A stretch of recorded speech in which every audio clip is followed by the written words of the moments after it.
নতুন বছরের শুরুটা যদি একটু ভালো খাবার দিয়ে হয়, আর তার ওপরে সেটা যদি বাঙালি খাবার হয়, তাহলে তো আর কোনো কথাই নেই। তোমাদের সবাইকে জানাই নতুন বছরের অনেক শুভেচ্ছা।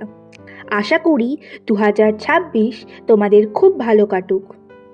তাই আজকে আমি এসেছি ভূতের রাজা দিল বর রেস্টুরেন্টে। একটু ভিড় ছিল, কিন্তু সেটাই তো কোনো বাঙালি রেস্টুরেন্টের চার্ম।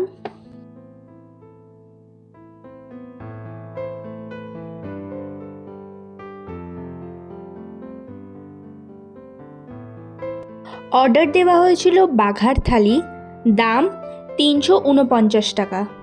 এই বাঙালি থালিতে ছিল গন্ধরাজ মুরগি, ভাত, শুক্তো, ডাল, আলু ভাজা, ইলিশ মাছের মাথা দিয়ে কচুর শাক, পাবদা মাছ, রাজবাড়ির কষা মাংস, আর শেষ পাতে ছিল চাটনি, পাঁপড়, মিষ্টি আর পায়েস। প্রথমেই ট্রাই করেছিলাম গন্ধরাজ মুরগি।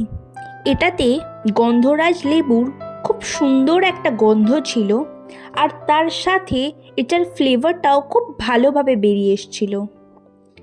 শুক্তোটা বেশ ভালো খেতে ছিল, হালকা হালকা মিষ্টি মিষ্টি, ঠিক যেরকম অনুষ্ঠান বাড়ির মতন হয়। আমার তো বেশ ভালোই লেগেছে। ভাত, ডাল, আলু ভাজা এটা বরাবরই একটা হিট কম্বো। এটা নিয়ে আলাদা করে বলার মতন তেমন কিছু নেই।